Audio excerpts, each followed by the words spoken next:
Why would Christians watch movies?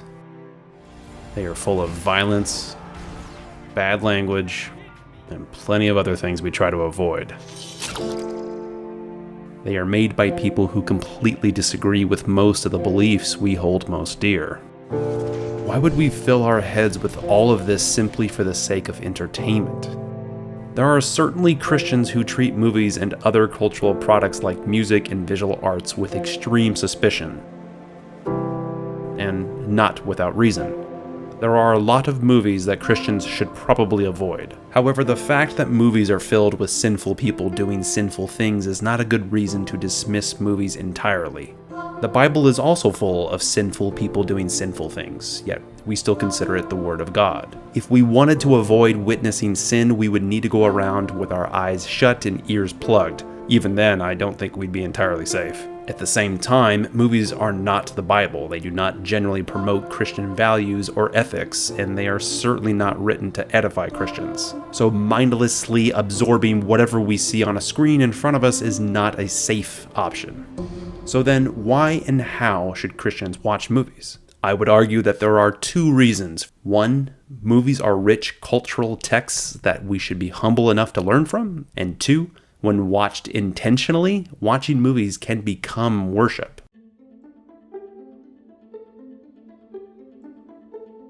Examining any story tells you something about the person who wrote it, and movies are arguably storytelling at its most sophisticated. In any story, there is always some sort of conflict that drives it along and makes it worth reading or watching. What this conflict is and how the protagonists deal with it usually illustrates values the author assumes we will share. For example, a story about a hero rescuing a damsel in distress from certain doom assumes that doom and distress are both bad things, and that damsels are worth rescuing. Making the effort of examining these assumed values tells us not only about the movie makers, but also about the people who pay to watch movies. It would be a good thing if more people examined the underlying assumptions behind the stories we consume, but it gains more urgency when we understand that movies do not just assume, they influence. A well-crafted story can cause us to identify with the protagonist, to begin to feel what they experience as the story unfolds. If left unexamined, these values stick and become part of our worldview. A good story makes emotional arguments that stay with us more than logical reasoning because we subconsciously put ourselves in the story. The things we experience through the story are now part of our history, part of who we are. This is not to say that movies are propaganda, but rather that they are not safe for anyone to consume without reflection, Christian or not. If stories are not safe, then some might think it best to avoid all fiction entirely, but that would not solve the problem. Human beings can't help but tell stories, and even true stories of biographies and news reports are told by people with their own worldviews, agendas, and biases. No form of communication is safe.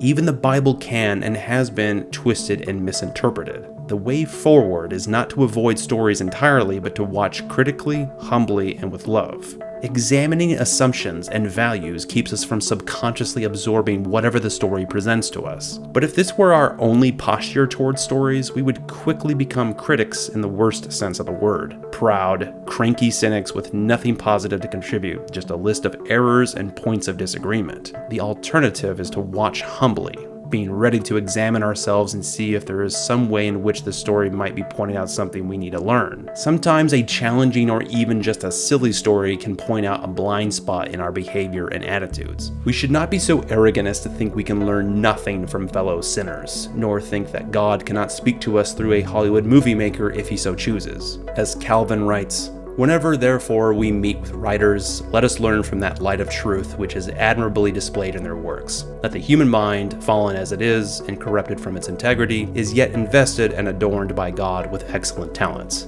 Even if there is no lesson to be learned personally from watching a movie, we can still watch with love. By this I don't mean love for the movie, but for our neighbors in the sense of how Jesus used the word. If we are Christians, we believe that we have the gospel. We have the best story to tell that the world has ever heard, and a duty to tell it to others. Now, when we watch a movie, we are sharing an experience with anyone else in the world who saw the same film. And regardless of whether or not others have seen that particular film, most contemporary movies are picking up on themes and values that resonate with our society in general.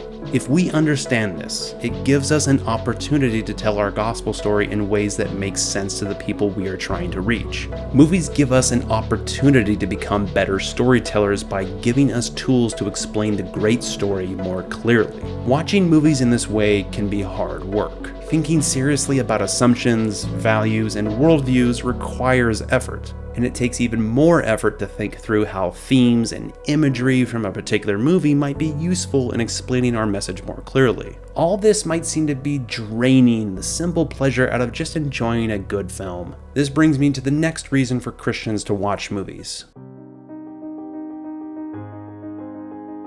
As mentioned previously, we Christians believe that in the Bible we have the greatest story to tell. Firstly, we believe it is a true story, not a work of fiction from someone's imagination. Secondly, we believe this story is the story, the grand, sweeping, majestic story that answers the most important questions about life, the universe, and everything. If this is true, if there really is a meta-narrative that makes sense of our existence, then we should not be surprised to find echoes of it scattered through almost every story we encounter. After all, what could resonate more with the human heart than the one great story behind all stories? But what has all this to do with worship?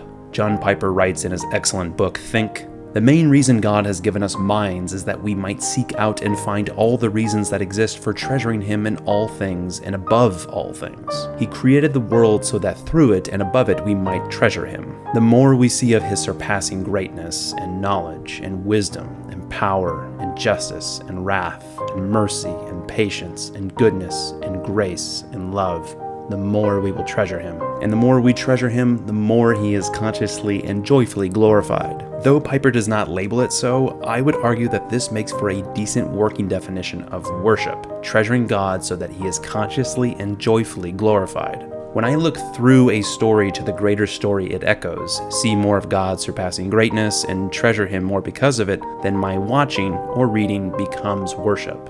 Through the story, both my mind and my heart become engaged in seeing more of God's greatness and knowledge and wisdom and power and justice and wrath and mercy and patience and goodness and grace and love. To give an example, while watching the third Lord of the Rings movie, The Return of the King, I saw a story about a land that was suffering because the rightful king was not on the throne, and how the rightful king went through the world of the dead, came out again, and won a great victory to save his people.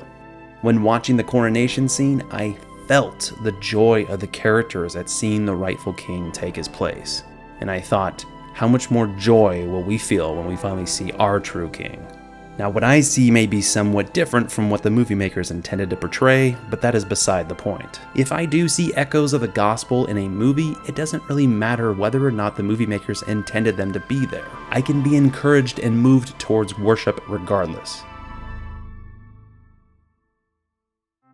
Watching movies in this way takes some effort. It means that we have to engage our minds and think carefully about what we're watching, and this might seem like a lot of work. After all, many people just want to switch off, relax, and enjoy a good film. Is there something wrong with that? Leaving aside the issue of mindlessly absorbing whatever the story serves up, I would argue that not watching to worship is a missed opportunity. The aim of watching this way is to find more joy, not less. This is an opportunity to turn a fleeting moment of entertainment into a transcendent glimpse of eternity. When a story grabs our hearts and we follow that thread to Jesus, the result should not be less enjoyment but more. And when our hearts are most fully engaged, we begin to feel what C.S. Lewis described as the desire for a far-off country. And speaking of this desire for our own far-off country, I feel a certain shyness. I am trying to rip open the inconsolable secret in each one of you, the secret which hurts so much that you take revenge on it by calling it names like nostalgia and romanticism and adolescence. Our commonest expedient is to call it beauty and behave as if that had settled the matter. But the books or the music in which we thought the beauty was located will betray us if we trust to them. It was not in them, it only came through them, and what came through them was longing. These things, the beauty, the memory of our own past, are good images of what we really desire. Lewis goes on to argue that this desire points to heaven, to being with Christ. It is this longing that we are seeking to awaken when we watch movies in this way. Of course, this can all be done very badly. There are always going to be people who will make spurious connections and concoct wild theories about movies and their underlying messages. I'm not suggesting we follow them down that path. The aim is not to try and make every single part of every single story have some parallel in the gospel, nor is it to uncover demonic influences in every scene. The aim is to note the similarities where they exist and to examine the contrasts too. For someone who is not a Christian, this may all seem like wish fulfillment and self-delusion. Our superstitious minds want to find some reassurance that we're not really alone in the universe, so we hunt for signs and portents. Or worse still, we simply want to indulge our desire to be entertained and try to spiritualize movies so we don't feel guilty. If Jesus is not really God and did not rise from the dead, then this suspicion would be warranted. But on the other hand, if God really did have a plan to save the world by becoming a human being and dying on a cross, how could such a momentous event not echo through time in both directions?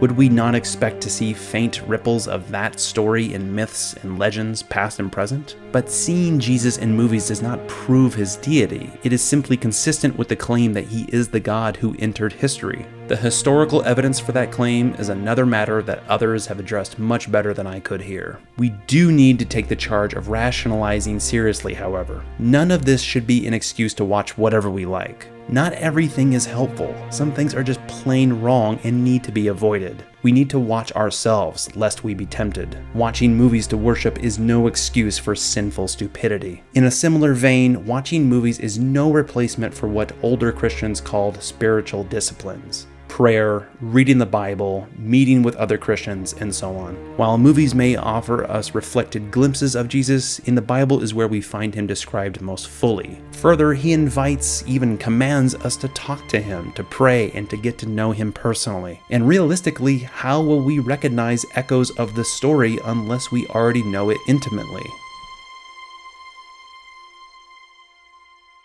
This is not necessarily for everyone. Some people enjoy thinking about stories, watching movies, and discussing them with others, and some people do not, and that's okay. The Bible tells us to delight in Jesus and make him our treasure, but gives us a great deal of freedom in how we do that. Our differences are what allow us to see different aspects of God's glory, and this is a good thing. As C.S. Lewis writes, in drawing out different aspects of each other's personalities, friendship exhibits a glorious nearness by resemblance to heaven itself, where the very multitude of the blessed, which no man can number, increases the fruition which each has of God. For every soul, seeing him in her own way, doubtless communicates that unique vision to all the rest. If we see him in our own way and communicate that unique vision to others, then we all benefit and God is glorified all the more. This is not a requirement for Christians who watch movies, but a freedom.